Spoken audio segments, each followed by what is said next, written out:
یعنی ہم دنیا میں ایک جھوٹی قوم کے طور پر، دغاباز قوم کے طور پر جانے اور پہچانے جانے لگے. یہی ہوا ہے. یہ قوم ایسی بانجھ نہیں تھی کہ ہمیں پاکستان سے پہلے جو قیادت، مسلمانوں کی قیادت تھی، ان میں سے ایک ایک شخص اپنی سیرت، اپنے کردار کے لحاظ سے ایک مثالی شخصیت رکھتا تھا، اور اس کی تمام تر ذمہ داری اسی بیانیے کے مصنفین پر عائد ہوتی ہے. یعنی یہ بیانیہ ہے جس نے سیاست کو اتنا آلودہ کر دیا کہ یہاں سیاست سچائی کا، شہادت حق کا نام نہیں رہی، بلکہ وہ اسی طرح سے دھوکے اور فریب اور خدا کا نام بن کے رہ گئی. اور دنیا یہ نظارہ دیکھے کہ ساری دنیا مل کے جس شخص کو ڈھونڈ رہی ہو، وہ عین اپنی آپ کی ناک کے نیچے سے برآمد ہو جائے. انا للہ و انا الیہ راجعون. ایک پورا کا پورا استدلال ہم نے مذہبی لوگوں کی زبانی بھی سنا جس وقت آپ یہ بات کرتے ہیں کہ اخلاقیات کے ذریعے، سچائی کے ذریعے اگر آپ اللہ کے دین کی کوئی جنگ کر رہے ہیں، جہاد کر رہے ہیں، تو وہ بھی علی اعلان ہوگا اور یہ ساری چیزیں بالکل واضح ہوں گی. اور جو آپ نے کل بتایا تھا کہ حدیث میں بھی ہے کہ جتوں کو سپورٹ نہیں کیا جائے گا. کہا جاتا ہے کہ خود رسول اللہ صلی اللہ علیہ وسلم نے فرمایا کہ الحرب خدا، یہ تو ایک جنگ جو ہے وہ تو ایک دھوکے کا نام ہے. آپ کو اس میں پراکسی کے انداز میں اگلے کو کیموفلیج کر کے کرنا پڑتا ہے. تو ہم اگر علی اعلان یہ کام کرتے تو پھر ہم تو روس کے سامنے پسپا ہو جاتے. تو ہم نے تو پراکسی کو ایک دینی ہدایت کے طور پر اپنایا ہے، اسی لیے ہم جنگ جیتے بھی ہیں. جی، روایت کے طور پر کیا ہے، اس سے قطع نظر دنیا بھر میں اس کو ایک مقولے کی حیثیت سے ہر زبان میں دکھایا جا سکتا ہے. عربی زبان میں بھی یہ تعبیر رہی ہوگی. ممکن ہے رسول اللہ صلی اللہ علیہ وسلم نے بھی کسی موقع پر اسے اختیار فرمایا ہو، لیکن اس کا کیا مطلب ہے؟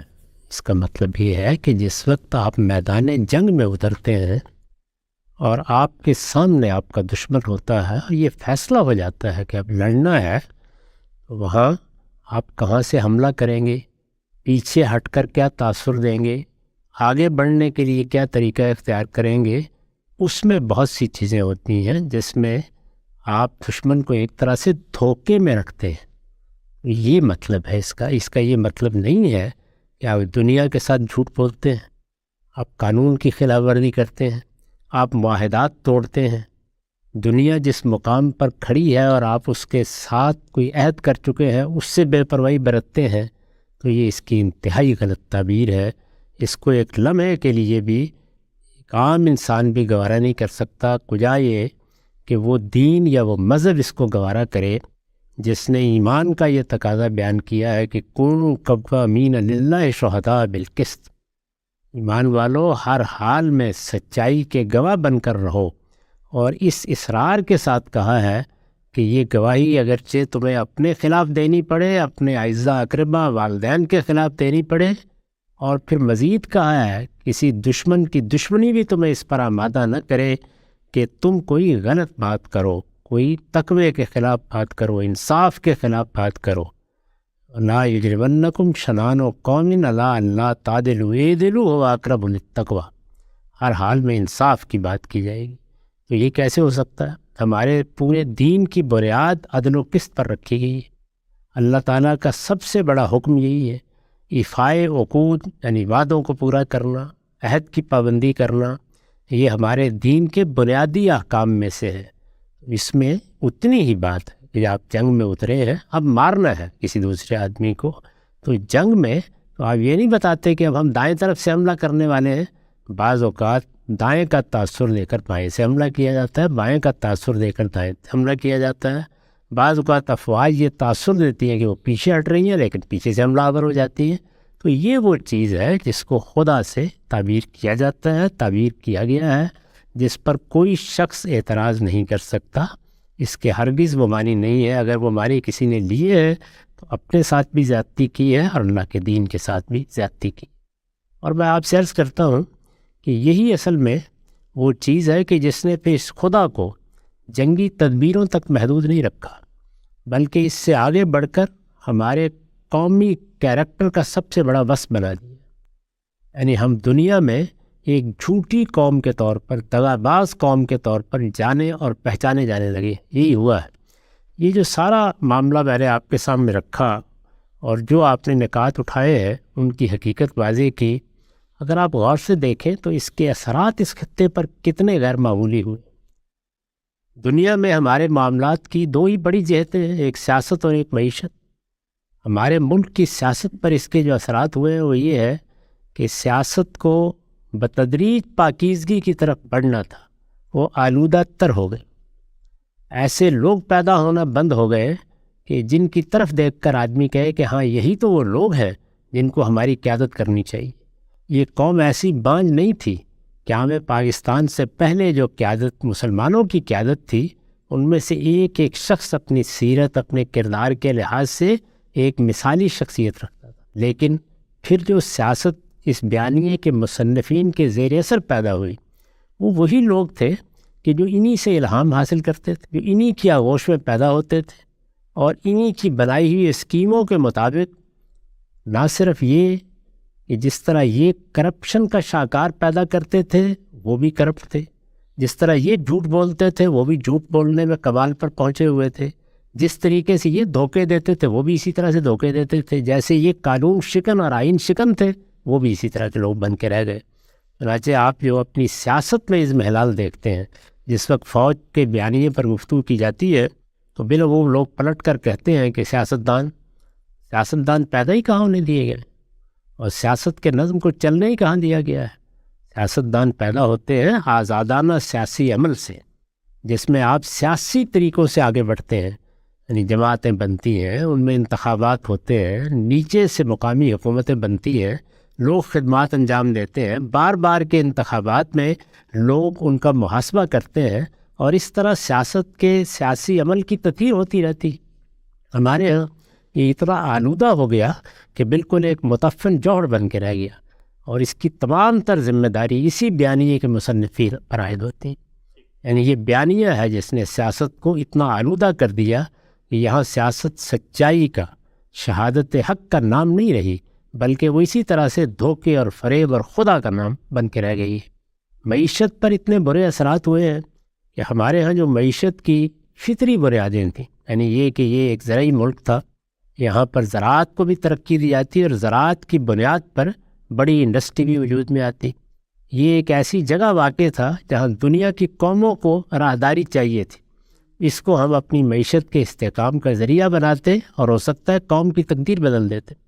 ہمارے پاس 1200 بلکہ اس سے بھی زیادہ پرانی تاریخ ہے، 5000 سال تک کی تاریخ کے شواہد ہمارے یہاں ہیں، تو ہم یہاں سیاحت کے لیے بہت کچھ کر سکتے تھے، لیکن یہ سب کچھ کی بجائے ہمارا تمام تر انحصار دوسروں کے لیے خدمات انجام دے کر ان کا معاوضہ لینے والے کرائے کے فوجیوں کا سب بن کے رہ گیا۔ نتیجہ کیا نکلا؟ نتیجہ اس کا یہ نکلا کہ آج یعنی 70-75 سال کے بعد بھی ہماری معیشت کا حال یہ ہے کہ ہم ڈیفالٹ کے کنارے پر کھڑے۔ یہ سب عطیہ ہے اس طرز عمل کا، یہی خدا ہے جس سے یہ نکلا ہے، یہی فریب ہے جس نے یہ سب کچھ جنم دیا ہے۔ اور ذرا اپنے ہمسائے میں دیکھیے وہاں کیا ہوا ہے، آپ غور کر کے دیکھیں کہ ایک پوری ملت جس کو اقبال کہتے ہیں کہ یہ مسلمانوں کا دل ہے، یعنی افغانستان کے بارے میں جو انہوں نے لکھا ہے کبھی اس کو پڑھیے، بس جب باعث کردہ اقوام شرقی میں دیکھیے کس کس زاویے سے انہوں نے اس ملت کو خراج تحسین پیش کیا ہے۔ ان لوگوں سے ہم نے یہ حق چھین لیا کہ وہ اپنے حکمران منتخب نہیں کر سکتے اور اس 21ویں صدی میں منتخب نہیں کر سکتے، اور ان کو ایک ایسی حکومت کے حوالے کر دیا جو اس صدی میں استبدادی حکومت بن کے رہ گئی، اور استبداد بھی اس کا مذہبی استبداد، اور مذہبی استبداد میں بھی نوبت یہاں تک پہنچ گئی کہ اب حکمران یہ طے کریں گے کسی نے پہننا کیا ہے اور کھانا کیا ہے، اور کسی نے تعلیم کیا پانی ہے، اور بچیوں نے کیا کرنا ہے اور بچوں نے کیا کرنا ہے۔ ان لوگوں کے شخصی معاملات میں آخری درجے کی مداخلت، اور وہ لوگ جو ظاہر ہے کہ استبداد کی بنیاد پر حکومت قائم کریں وہ یہی چیز اسلام کا پیغام بنا کے پیش کریں، تو وہاں بھی یہی ہوا۔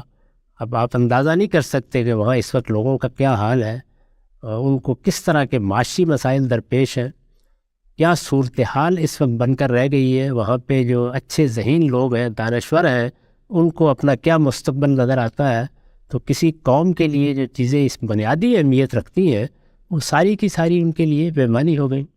اور کشمیر میں ہم نے جو کچھ کیا اس کے نتیجے میں کشمیر کا مسئلہ ہی ہمیشہ کے لیے ختم ہو گیا۔ یعنی یہ نتیجہ ہے اس بیانیے کے مصنفین کی ان تدابیر کا جن پر یہ فخر کا اظہار کرتے ہیں.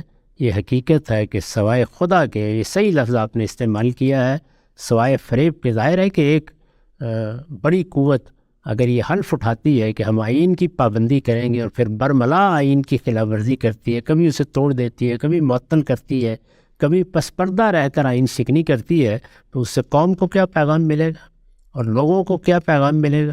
کیا فی الواقع اس قوم کے لوگوں سے آپ قانون کی پابندی کی توقع کر سکتے ہیں؟ وہاں اچھی لیڈرشپ پیدا ہونے کی توقع کر سکتے ہیں؟ وہاں کسی ایسی سیاست کی توقع کر سکتے ہیں کہ جس میں میں اور آپ بھی چاہیں کہ ہم کچھ حصہ لیں؟ کسی باوقار آدمی کے لیے سیاسی جدوجہد کے کوئی مواقع باقی رہتے ہیں؟ تو ہر طرف خدا، ہر طرف فریب، ہر طرف جھوٹ، ہر طرف دغا بازی، یہاں تک کہ دنیا کی قومیں بھی یہ کہہ کے اپنی جان آپ سے چھڑانے پہ آمادہ ہو جائے کہ یہ لوگ تو صرف جھوٹ بولتے اور دغا دیتے ہیں، اس کے سوا کچھ نہیں ہے.